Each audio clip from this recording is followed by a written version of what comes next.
Alrighty, welcome everyone. I'm Teeaboo and I am here for Joe, the man they call Joe.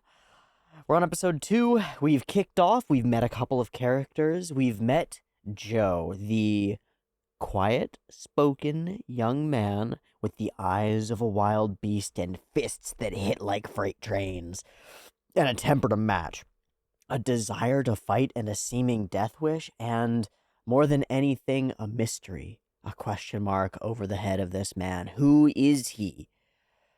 We probably are never going to find out because it's kind of like deeply compelling to have him be an unknown, to have this wanderer whistle his way through the city and find what he finds, and to find ourselves along with him on his journey. I'm intrigued.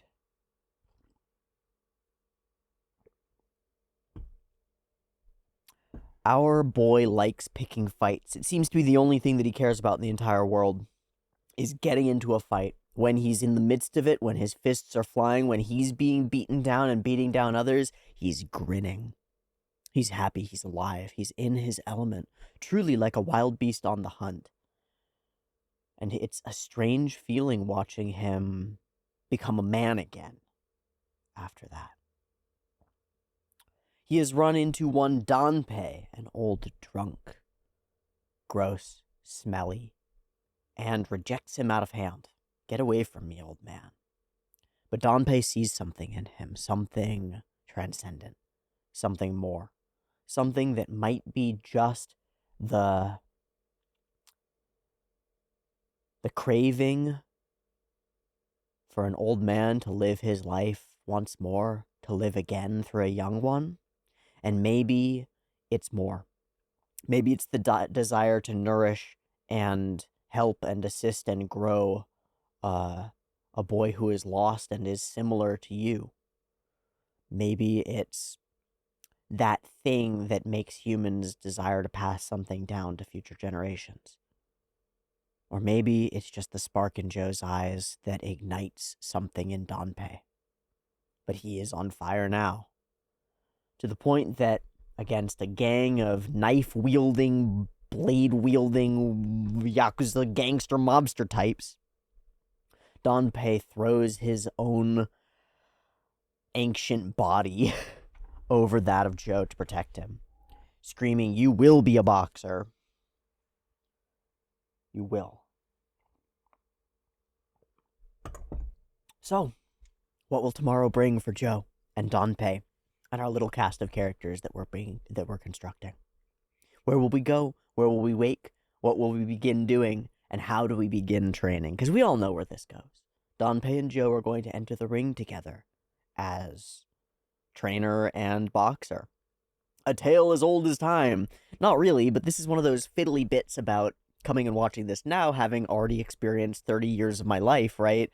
In those 30 years are a number of stories. And those stories include a bunch of fucking, like, very classic boxing stories, some of which are deep and close to my heart, and we'll talk about those a little bit.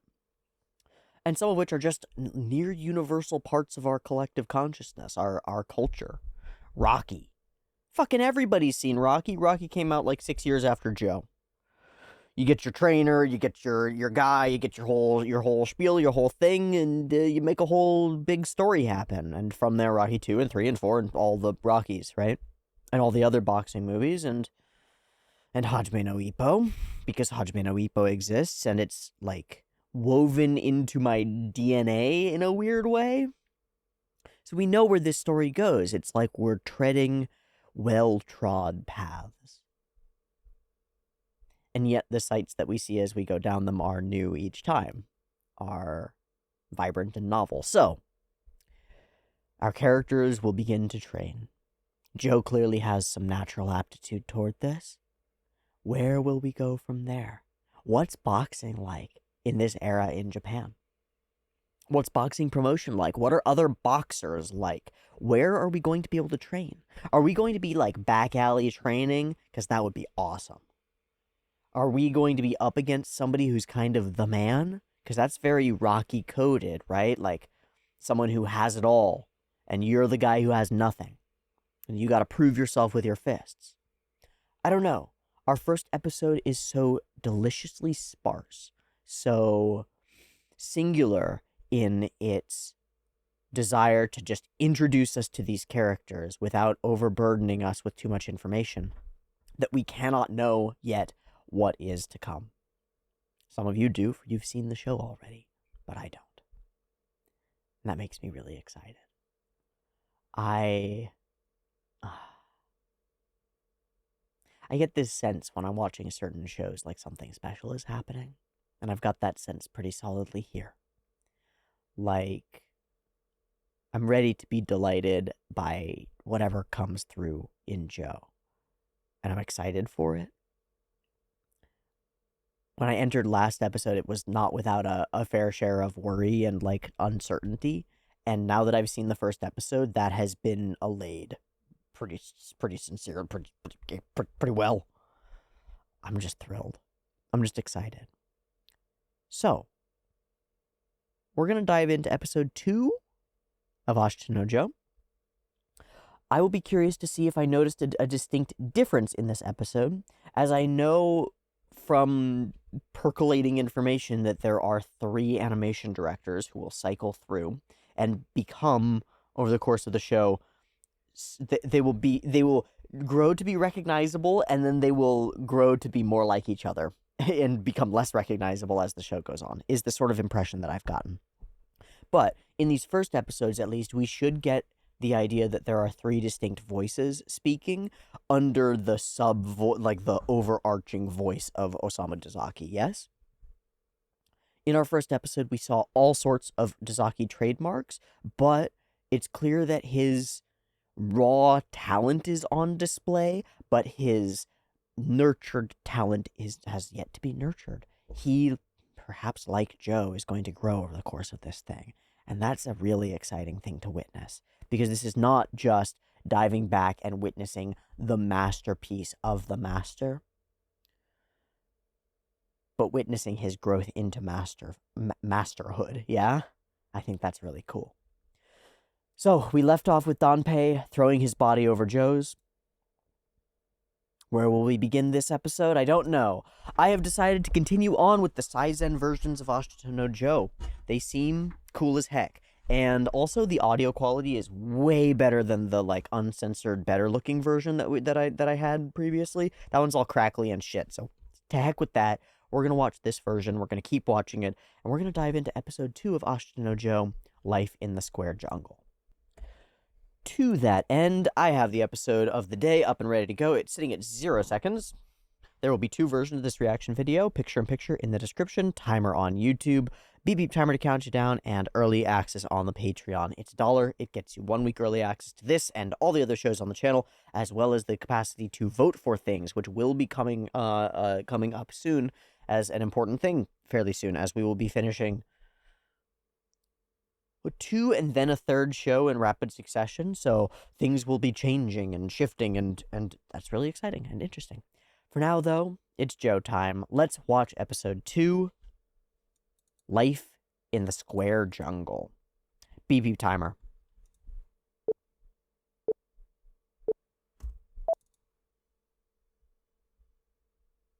I'm going to turn it down a bit, because it's really quite loud. And I can see that on my... Yeah, it's like really loud.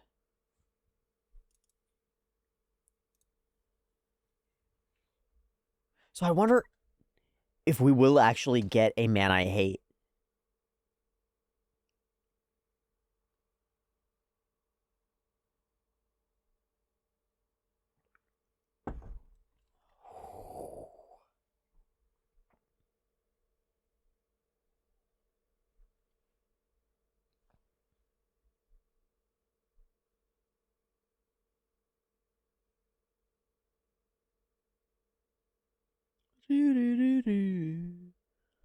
Dante crying here as he stands.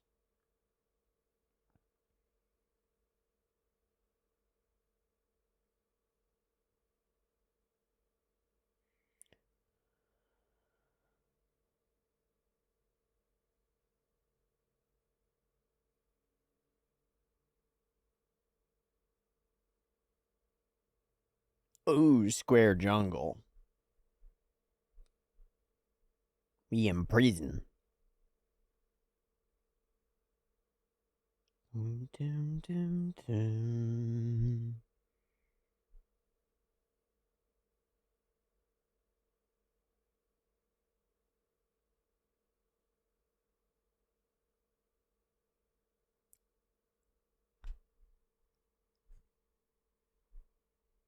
Is that a Joe reference? Wait. Okay, it's not. But it's close.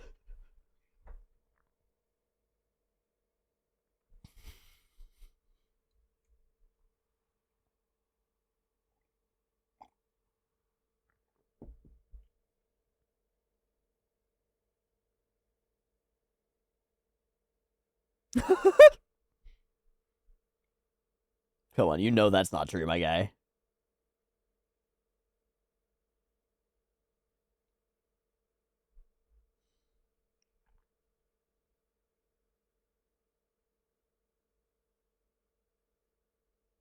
Feeling the blows land on his back. Stay down.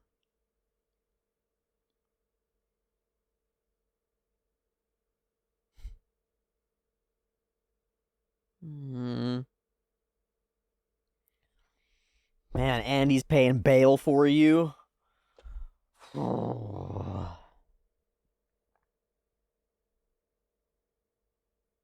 But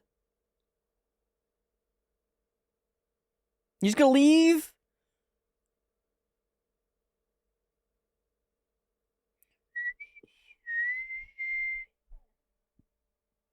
Oh, you bonked her.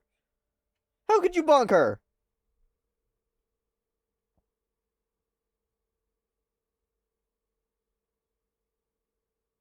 So I've noticed a complete lack of the sketchy, dark drawing shadows that we had in the previous episode that I mentioned. There's been zero of them, except in flashback scenes. It's a completely different art style.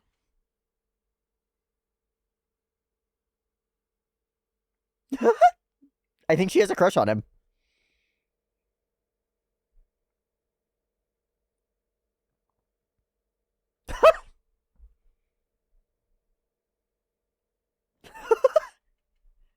Stop toying with the little thing. Jeez.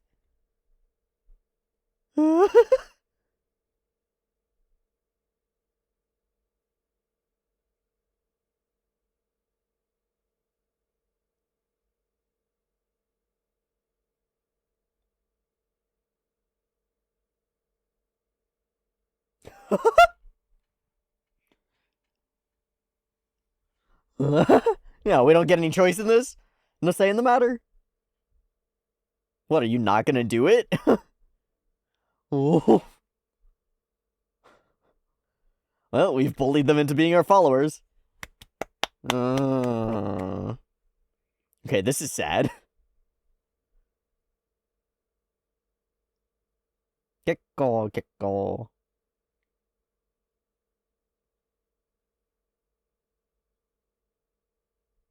Yeah, aren't you hot stuff?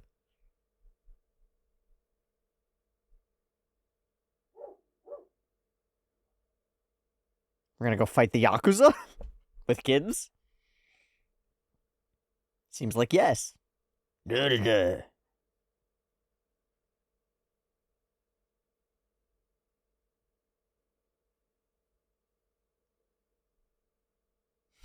have a gun? Or a knife? Heh. Okay. Hi, boys.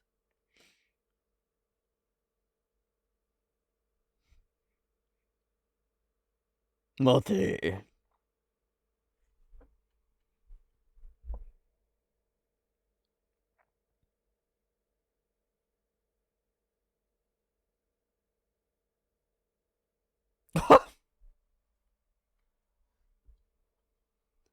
Yeah, alright, we kill him, right?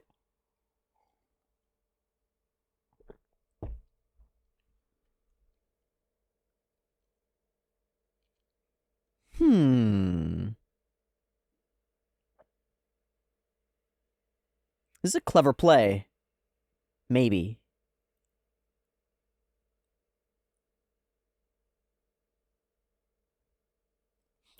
I knew it was gonna be that. Fuck you! Fuck you and everything you stand for! I'm here to extort you, not to work for you. He doesn't give a fuck. He's not afraid. Which is bad. He should be. Okay, we got kids. Oh, okay.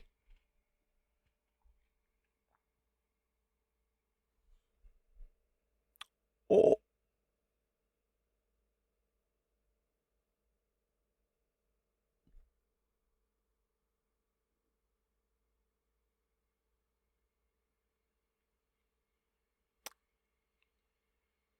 Ooh.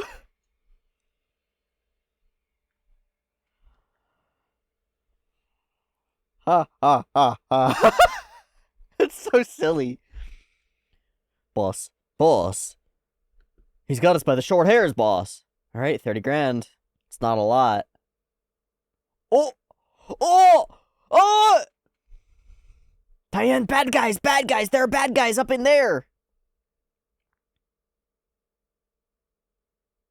Man, we just made a worse enemy by far. That's a really bad idea, Joe. I'm not sure that I'm for this, my guy.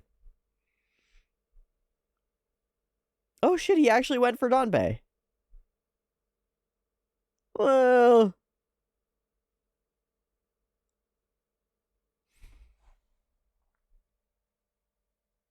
Alright, Joe. That's cute. It's cute, Joe. It's pretty cute. It's pretty cute.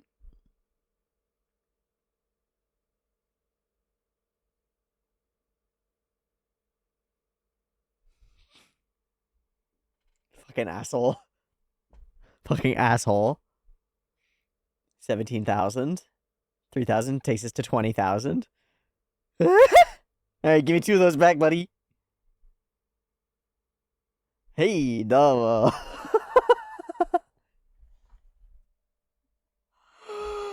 Oh.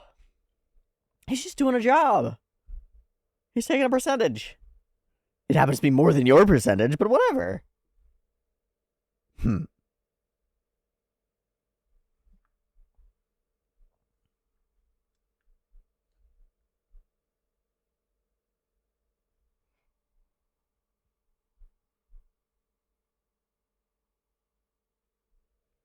Wow.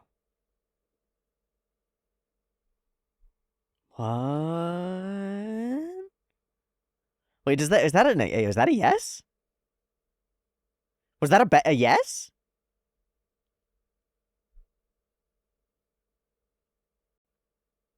Oh my god, we are winning. What the fuck? How are we winning so good? It should not be.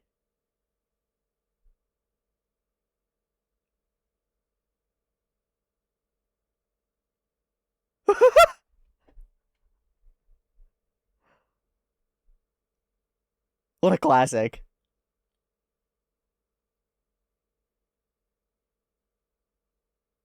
Just take all your shit.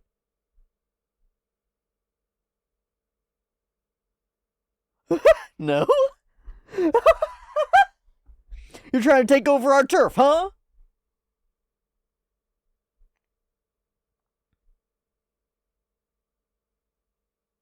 I just want to make him a boxer. Why is he stealing from pachinko parlors? Oh, he's selling it off, too. I mean, it's brilliant. Plant. Beautiful plant. Hey? Hiya? Oh. I wonder if I should buy cookies, too.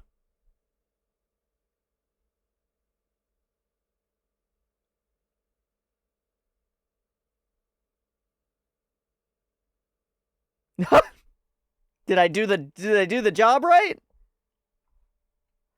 Fuck. Shit. Fuck. Alright, let's move. Oh, okay. That works. Oh, okay, that works. Never mind, it works. That's fine.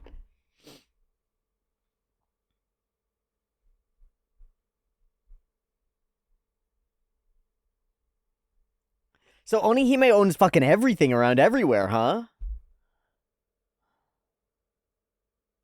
So he's cutting their business at like 4 different places. Hi. What? What are you talking about?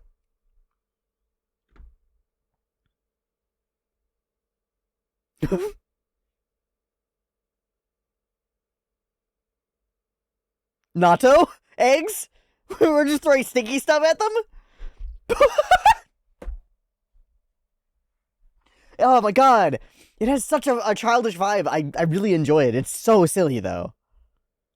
I'm reminded a little bit of the early parts of Double Zeta. Yoisho. Fuck.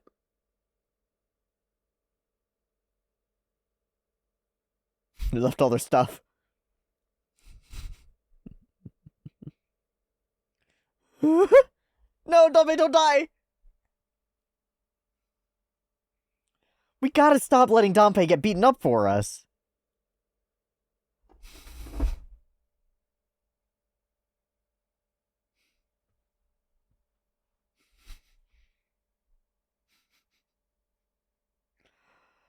Okay, we turn to the second half of the episode. My guy, you gotta recognize that Dante is the coolest. Like, you can't keep doing this to him, man.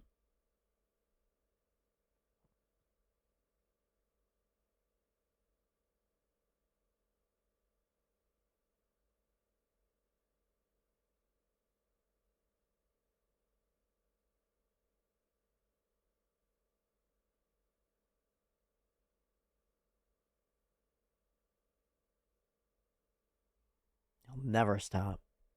He'll never give up.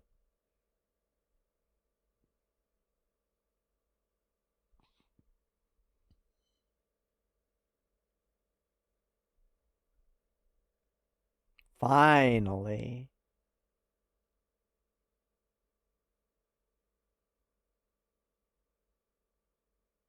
I think he's gonna tell you about his loss.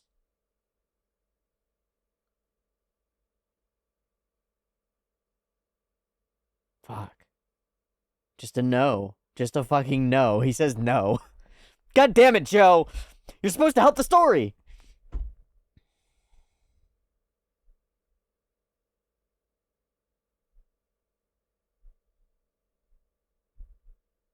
A different square jungle, huh?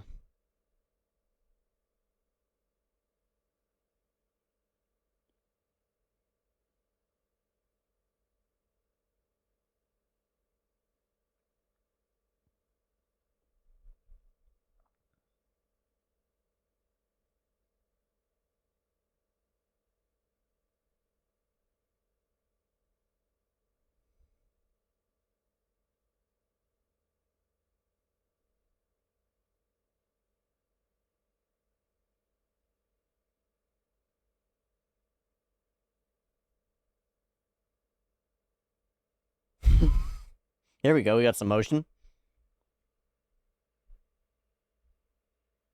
The fuck do you mean, give me a break? This is boxing.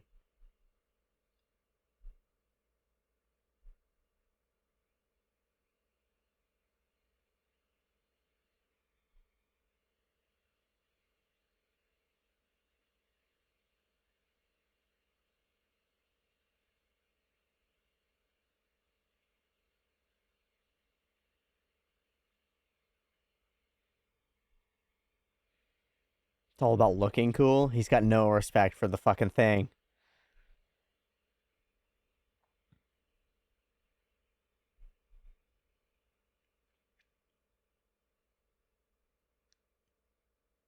Win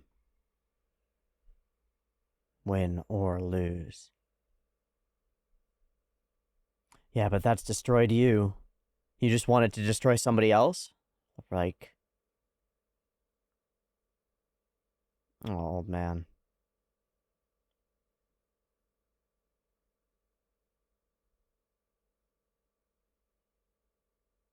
I wonder if we'll meet him again. Probably not, it's been years.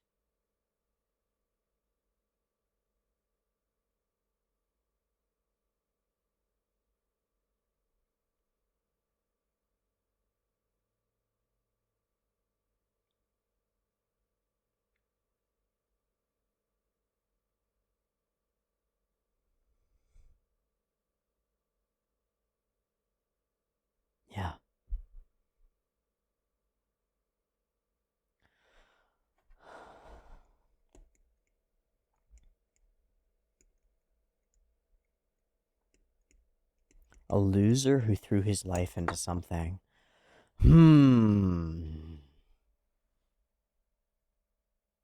If you're a loser for that, then I am too, Dante.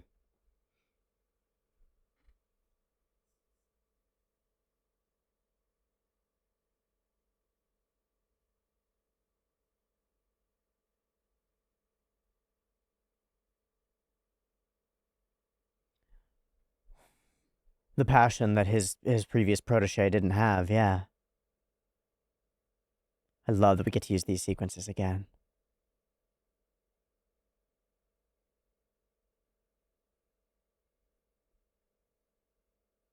Is there a dog out there?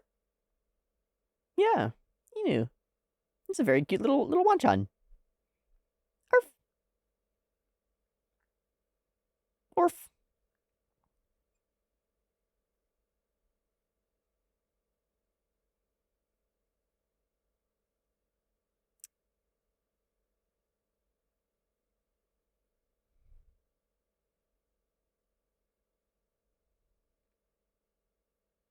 He's ready to fight. Man, they're not gonna go around this bend again. They're just gonna kill you, man. And Dompe's not gonna be able to protect you this time, huh? Oh, those are repeat sequences.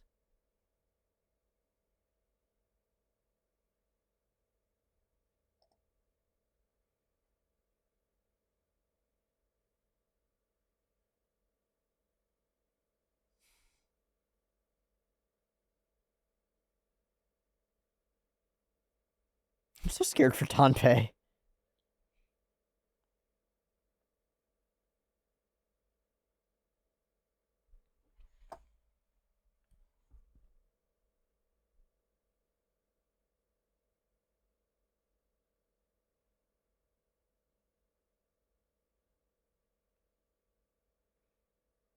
Yeah, that's death. That should be death. Oh, or bitch slaps.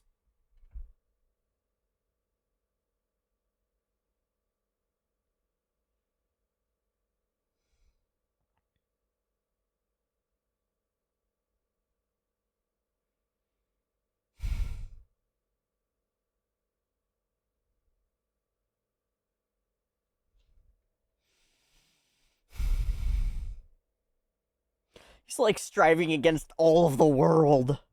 We need you. He needs you.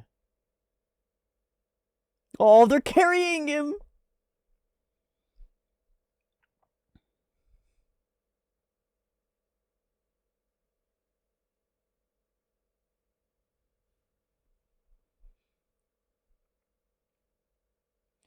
He's everything to you, but he's nothing to himself. Holy Joe. Jolly shit. He's just chilling and whistling. What the fuck?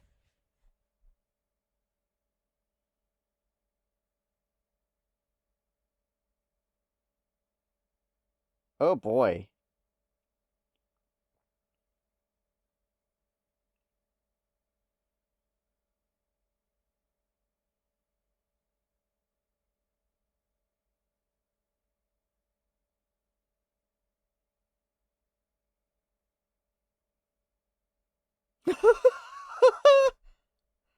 Get absolutely wrecked. Holy fuck. So where is he? Oh, hey, buddy. Oh, your hands are fucked.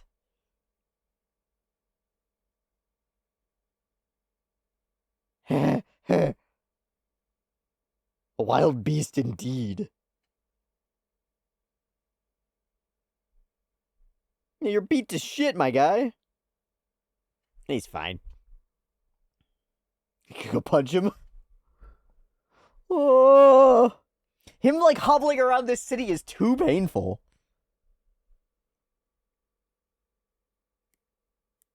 Oh.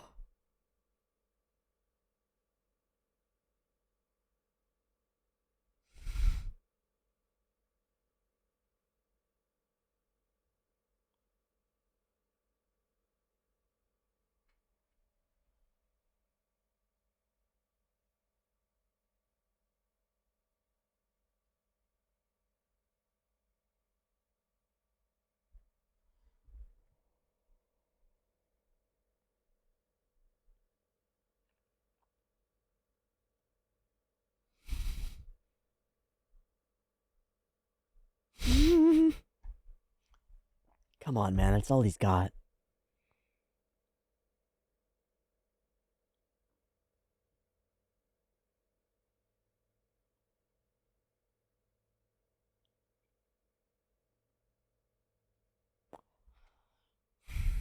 I don't know.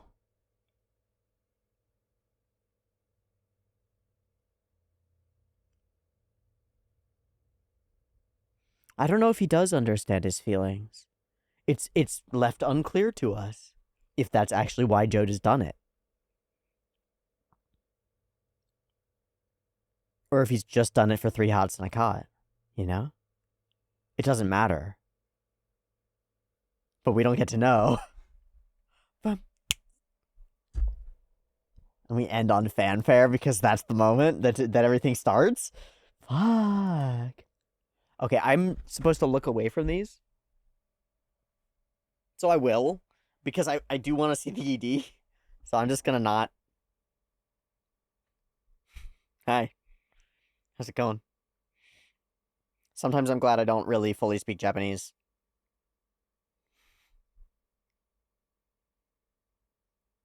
Boxing Jimbu. Oh shit. I just saw a pretty person. I'm not gonna look at that.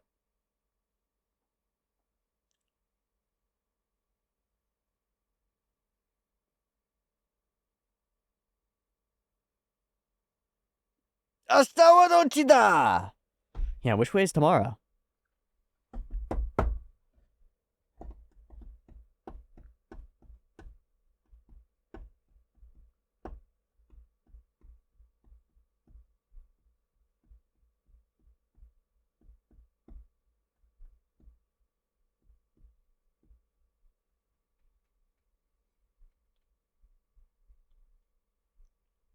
Tate. This ED has been so in my head. Tate.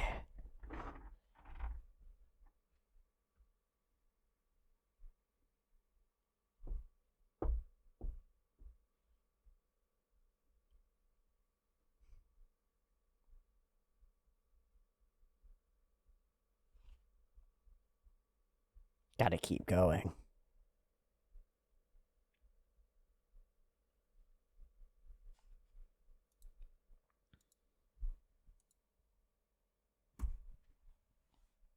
And it's number 2, and Joe has decided that he will, in fact, be a boxer.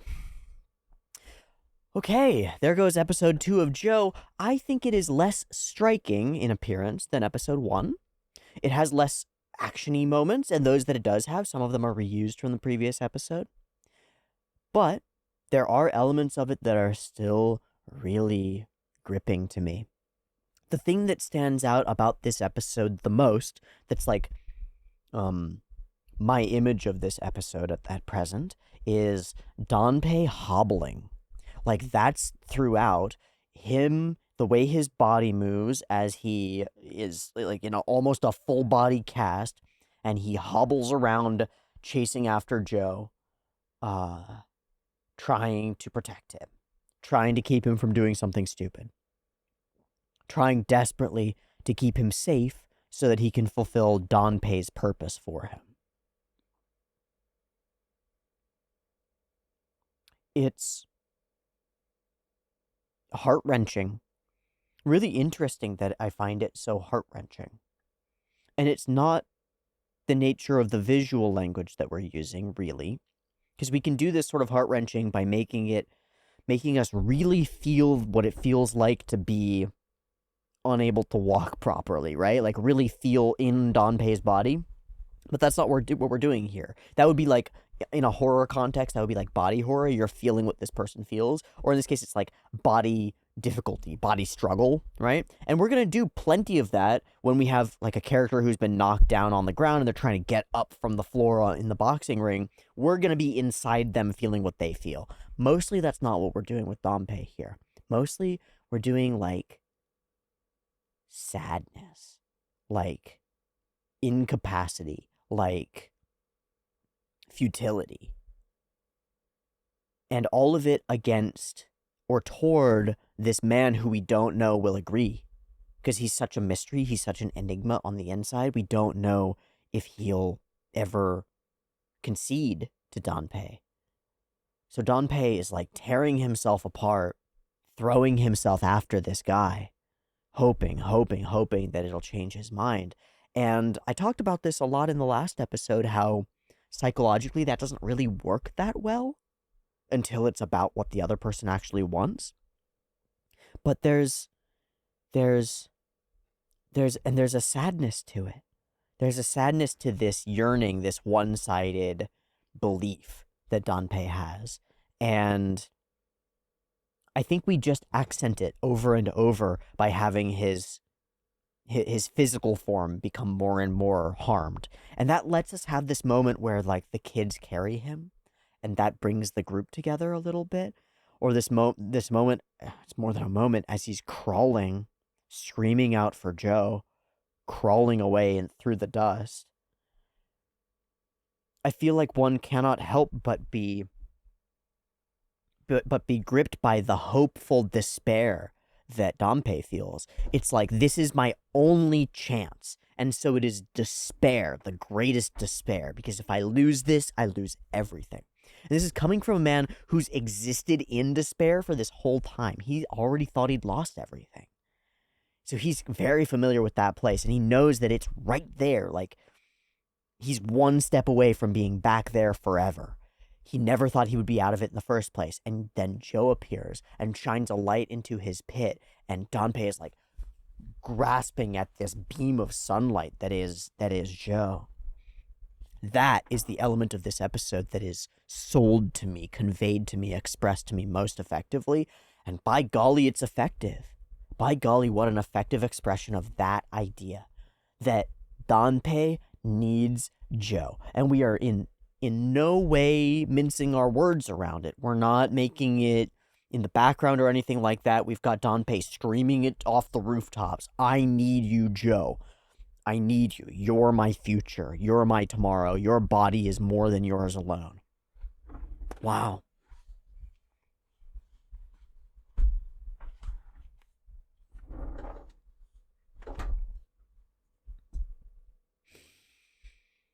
I want to step outside of that for a second and just talk about that message.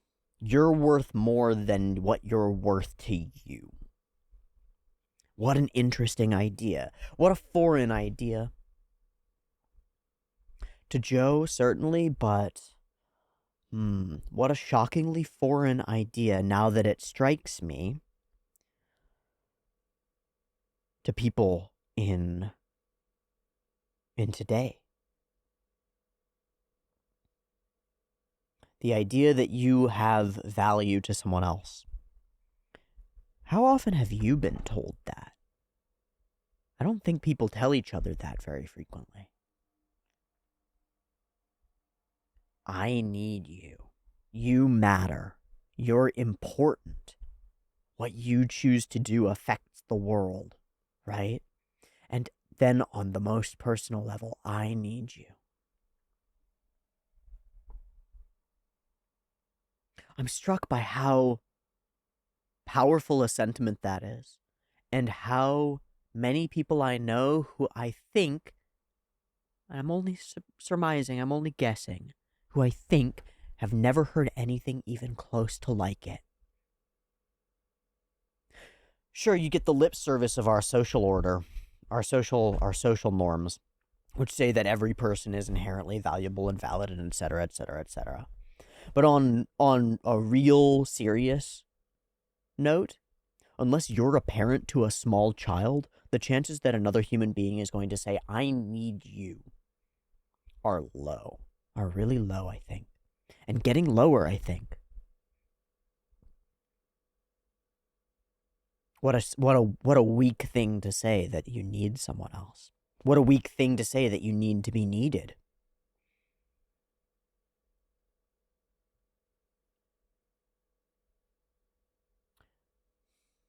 But in me, this idea awakens a deep longing, and recolors a lot of my actions and behaviors as trying to find places where I am needed.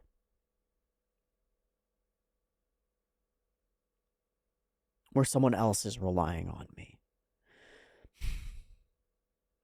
where there's value to what I do. Yes? And I think many other people throughout the course of their lives are seeking the same kind of thing. So how important it might be for there to be people like Dante who are able to admit that they need someone else.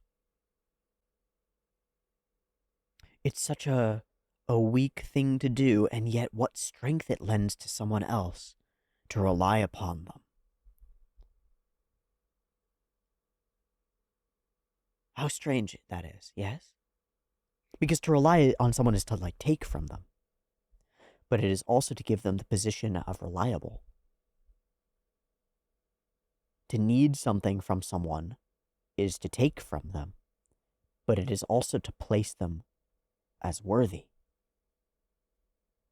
So Joe, the wandering young man, who we can kind of guess is an outcast from his society. Parents, not in the picture. Job, school friends, workforce, community, doesn't exist. Is he needed by the city? Is he needed by the corporations? Is he needed by anyone? He's wanted, perhaps, by the Yakuza who see him fight. But they don't need him. He's just as disposable as any other. So Joe, and this is the light bulb moment, I think. Joe, as indicative of an entire generation, feels like he has no place and nobody who relies on him or needs him. Coming from a population that pre-war in Japan was born of tradition, where everything had its place and everyone their purpose. Where that was assigned to you practically by your birth.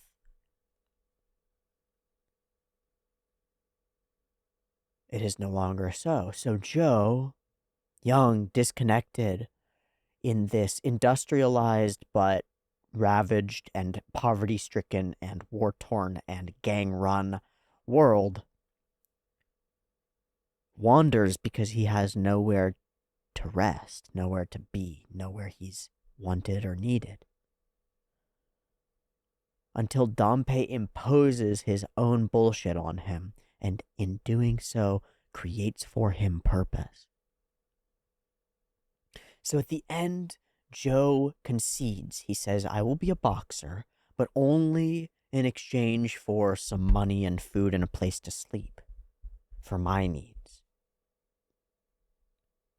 But what he doesn't realize, what we realize that he doesn't, this is really cool. What we realize but he doesn't, and it is woven into the fabric of the show in a way that it is, I guarantee its truthfulness, even though it's never been said, is that what Joe's real need is to be needed like this.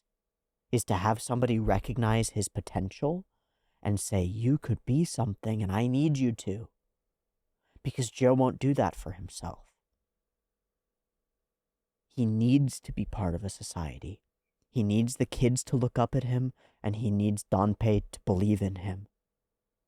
Otherwise, he's as lost as the old drunk, wandering around going nowhere but a grave. Whoa. So then, takeaway. The takeaway is not to be afraid to need someone and to tell them that. It might be the kindest thing that you ever do.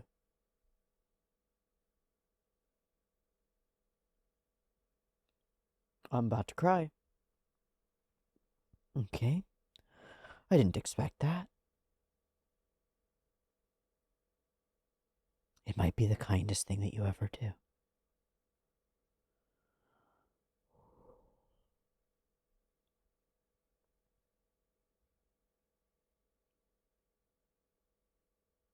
We can dismiss ourselves really easily, but it's much harder to dismiss the needs of someone who is a whole other person who needs you. who believes in you. There's an oh. That's such a strange connection for me, but it is a connection and a strong one. Kamina. Gurren Lagann Kamina. You don't believe in yourself? Believe in me. I believe in you. You're part of my plans. You don't need to know what they are. Whoa. Whoa. Get up, Joe. This episode feels visually different from the previous one. I mentioned that there was a distinct lack of the sort of dark, sketchy shadow sort of elements, and there is, and I missed them. I really missed them. There's something kind of like them here that we get on this face, for example, but they're kind of messy. I feel like they're actually like ink blots, like ink spreading on page. That's what it looks like, but that doesn't seem right because they're cells. I don't really know. I actually don't know what's going on there, but it's a different style. We only get those sketchy bits in these flashback moments as we show us Dante again. The show is so good at framing Joe in a way that's curious and doesn't share much. Or, like, Joe is very good at holding himself in a way that belies little, that reveals very little, but it's the framing, it's the show, it's the camera, right? He volunteered to be your guardian. What a useless meddler. But then... how important are these little moments where Joe feels a texture, or a feeling, or a fabric? Because there have been a few of them. As he holds something and sort of worries it between his hands, you know, or like it's really interesting. It's a human moment where he's like taking pleasure in simple things or soothing himself. I'm curious about it, but I don't know. Well, I guess I'll be out of here, and he begins whistling his way out of here. Oh, poor little Sachi gets thwomped. And I continue to get the impression that this is a very different artist doing these, because the faces for Sachi and the other kids when we get them are less childish and vibrant. There's this impression that I get in the first episode that their faces are rounded three-dimensionally. It's because they got the rosy cheeks and stuff, and the way that the lighting and shadow on them is placed, it gives them a three-dimensionality to their features that's like the rosy little kid faces. And here, they're kind of not. She's kind of not. She doesn't have that. It doesn't quite match up in that way. It feels very flat, and then it attempting to be three-dimensional, which is different. It's different. So that indicates to me a different eye being presented.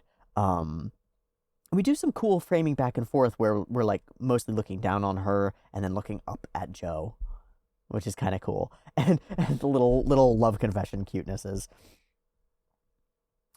Good news, everyone! I'm your boss now, and they don't seem very happy about it, but they eventually end up aligned along with and working along with. So we go and extort some Yakuza, making some enemies, like big bad enemies.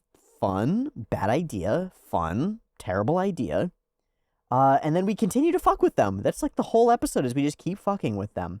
Give him some money, take some money back, and also leave me alone forever.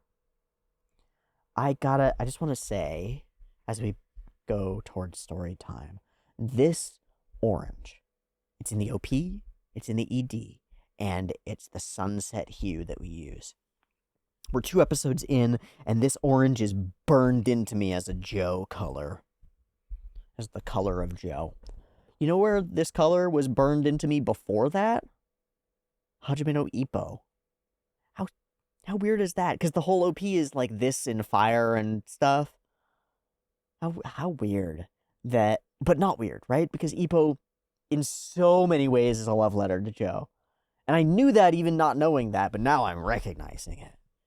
How cool. I really like this orange, is all I'm trying to say. I'll never give up. Never! So how are we winning at pachinko? It's unclear. Joe's just real good at pachinko, I guess. Just the way it is.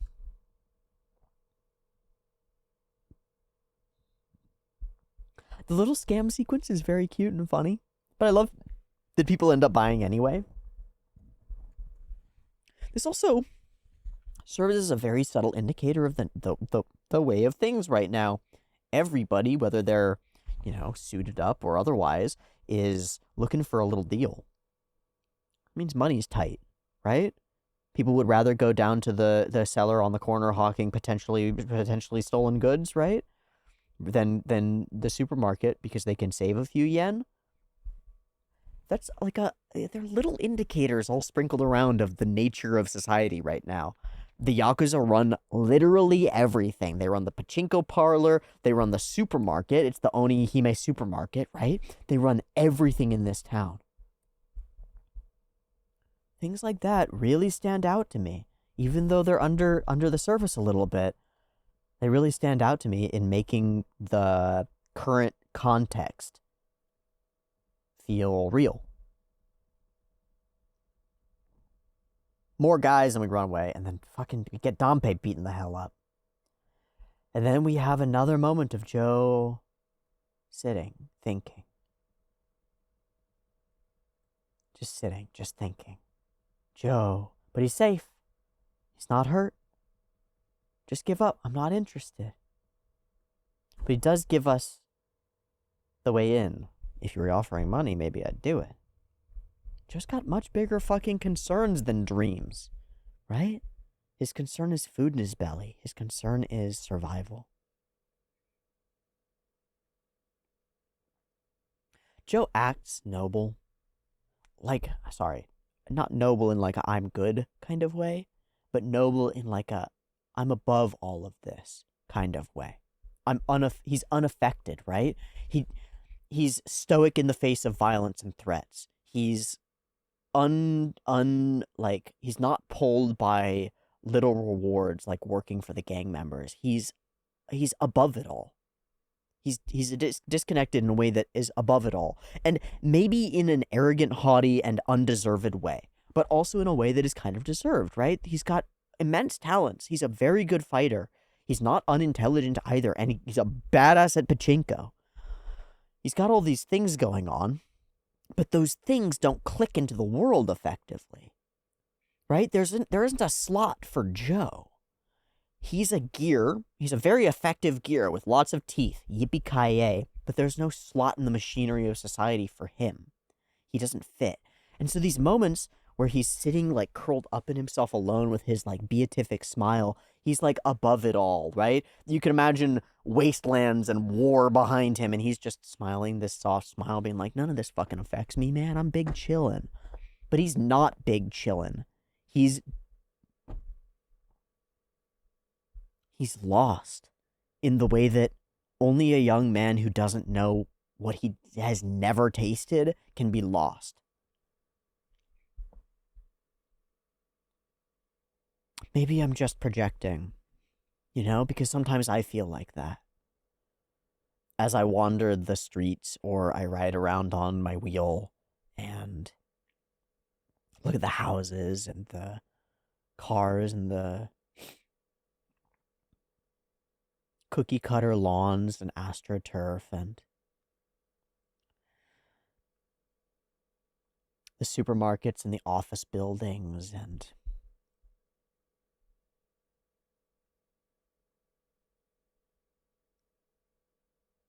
I feel so disconnected from the world. Many times, I've walked through places, towns, cities, sections of cities that are steeped in poverty and despair and pain. And always I find myself so disconnected from them that I feel, as I said about Joe, above it all, separate from it.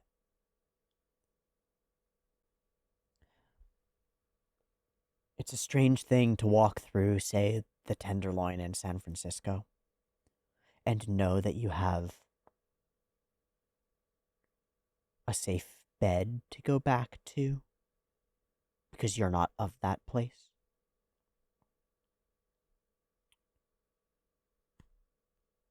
To be right up against the grime of the gutter.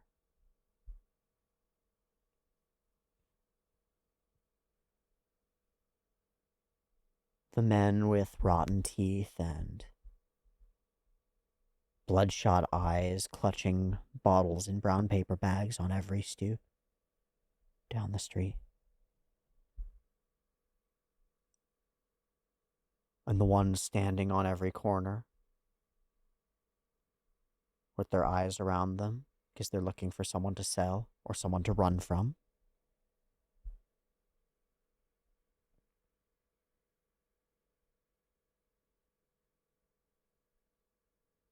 I'm sure it's worse now. Some decade later since I've been there. What with the advent of COVID and the increase in homelessness and unemployment and the new epidemics of new drugs that are much worse. I imagine it's much worse, but it's the feeling that I'm trying to talk about here. This feeling of being not of that place and walking through it. And yet my experience there was different from that of Joe. Because while he's a wanderer, he is of this place in some sense. His disconnect is only psychological, whereas mine was more literal, more class-founded. I experienced some strange privileges when I was growing up, despite not growing up particularly wealthy. Certain family members had put aside money for education in particular. And so my great privilege in this world is that I have had access to world-class education throughout my life, and extracurricular education as well. And it is through that I was exposed so strongly in my youth to social issues, to the reality of the world. Much in a very strange way, to my own estimation and understanding, much like Siddhartha Gautama being led out of the city and seeing death and disease for the first time is how it felt. An extraordinary opportunity, and one that now colors my understanding of Joe. Because in that same way, I feel Joe caught between places. And yet, in a different way, there is no clear second place for Joe. Not yet. Like for me, I could go back to my suburban home, right?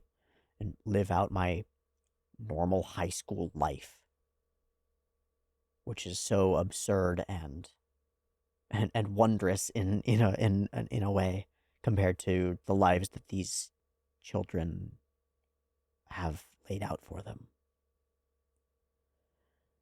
But Joe doesn't have another place to go. He's just not here. Like he wanders through these streets, but he's not of them. He skates across the surface of the depths of this city.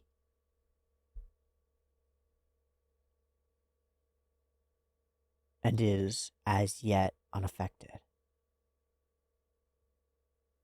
And yet, that's a mask, isn't it? Of course he's affected. Of course he sees it all. Of course his very attitude, his fighting, his way of being is a result of all these factors. Of how he grew up, of the place he lives in, of what he sees around him. His aloofness itself is a product of the despair woven into his circumstances. It's a defense mechanism, a response. So is mine.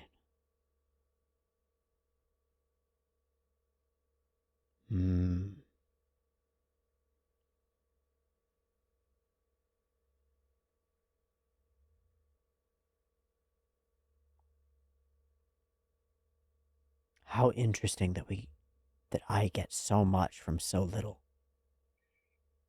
It's part of the power of a protagonist who says but little. One projects. One makes inferences that might not be true, but are true to you. Interesting.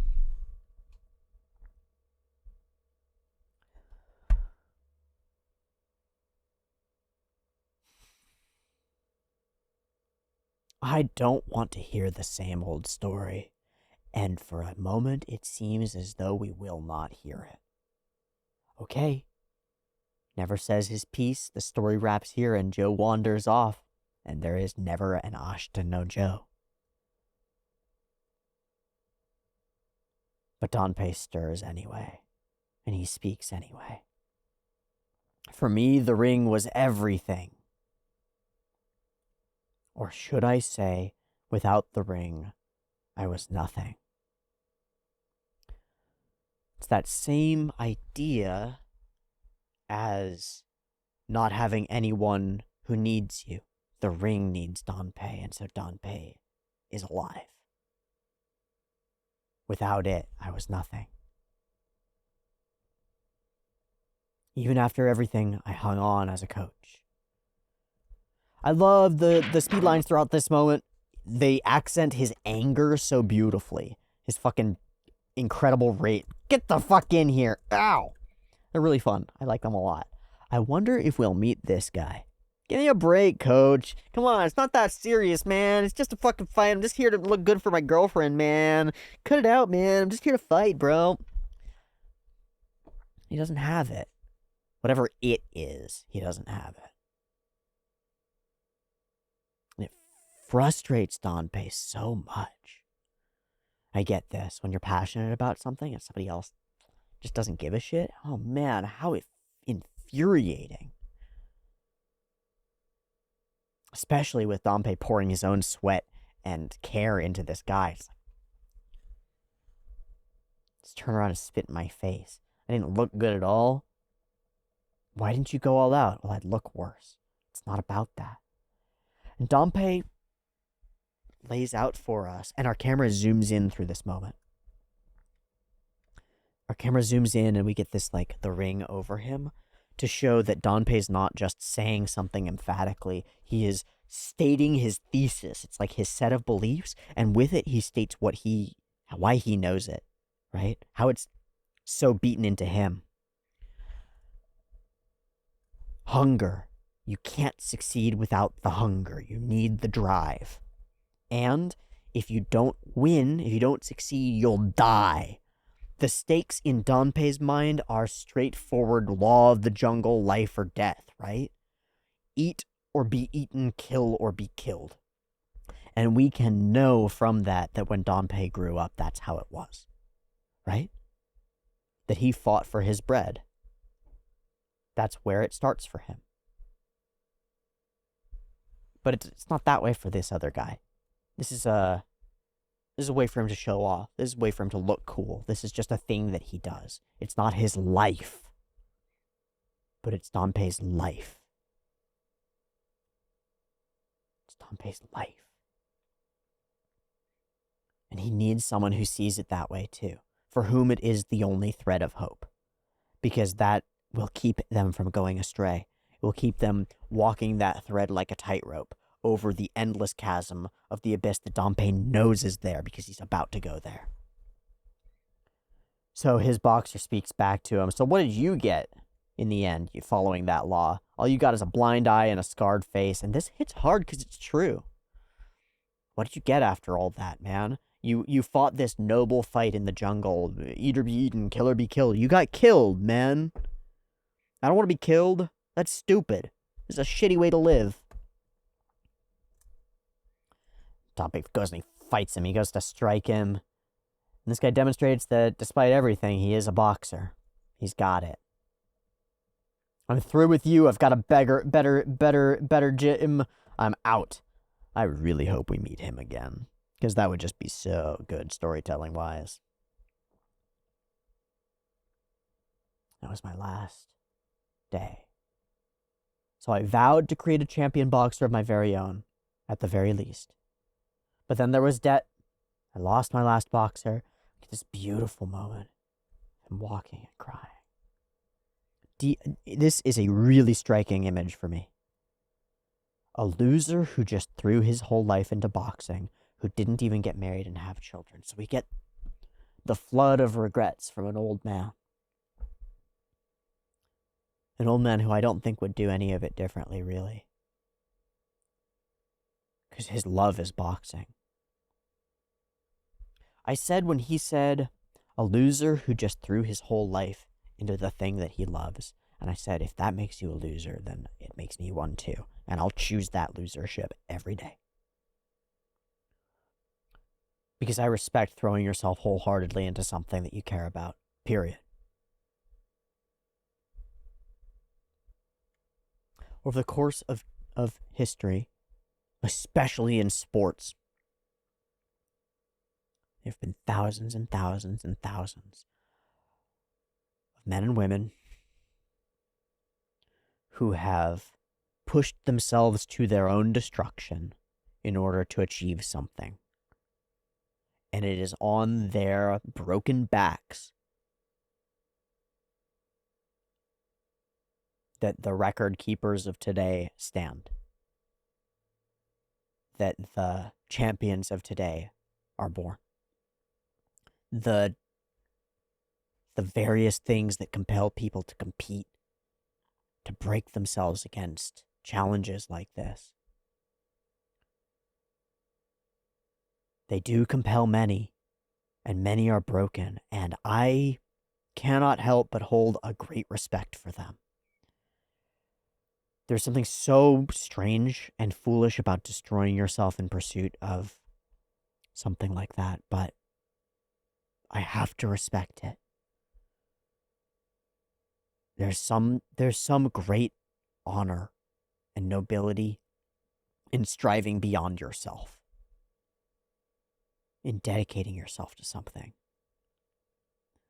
And I think it is a shame that our social order doesn't have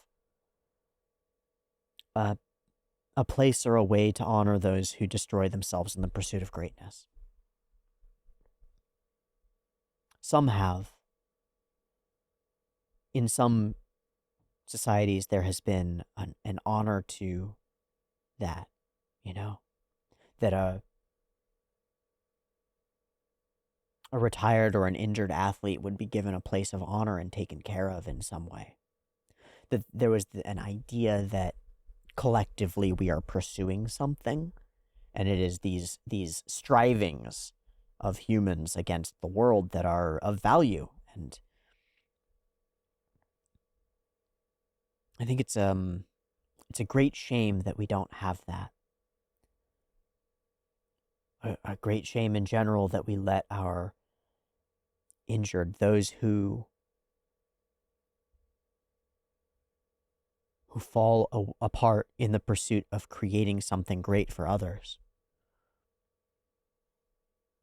that we don't have a way to treat them. In another world, they would be great champions performing acts of almost worship for the gods, But in modernity, they are but commodities.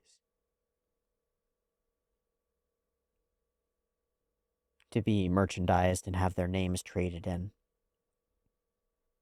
To sell Nikes and posters and Sprite. And to be forgotten should they fall off the court. Or be knocked out of the ring. A suitable home in this dump. But he could not run. A pathetic excuse for a man. And then I saw you, and in your eyes the eyes of a wild beast. The true light I'd been searching for. And so I'm betting everything on you. Joe whistles for this little puppy.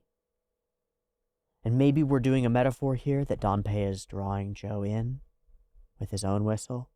Or maybe we're just demonstrating that Joe needs to act aloof. Whether he's listening intently or not, he can't act like it. But he whistles for the little puppy. And then the bad guys come. So we use some repeated sequences here before Joe runs off. And then I love the look of these speed blobs in the background. Look at that. What a cool painting. And then it is Dante crawling. Crawling and crawling. Please, Joe, hang in there. And we have emphasis on his movement, on the struggle of it. It's heart-wrenching, heart-wrenching. Even the kids who don't really love Joe join in to carry him forward. And they find an incredible battlefield. An entire group of Yakuza destroyed. And Joe, they couldn't even lay a finger on me, he says, beaten to a pulp with his hands shattered. Fuck. Guess I was too strong for him. You made me worry so much. He goes, can't. We get maybe the most detailed face in the episode. Joe's sort of shell-shocked, bobbled expression, punch-drunk a little bit.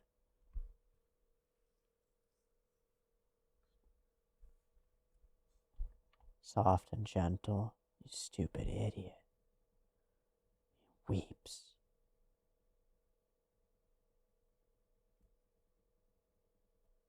So,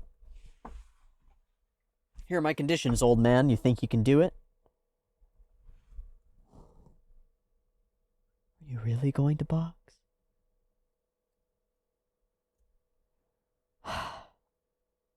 With a face that is, it's like the most childish that we've seen from the Joe. He looks the most uncertain here, to me. He looks so uncertain and small and childish here, compared to his usual stoicism. And Dante weeping from joy. All right, it begins. Our journey to become the #1 boxer begins tomorrow. And we'll leave it there. Thank you so much for watching this week's episode of Ashita no Joe with me, as we frame Joe looking off into the distance for our first time. What does the future hold? We'll find out tomorrow. Thank you so much for watching. I'll see you next week for more Joe. Much love. Peace.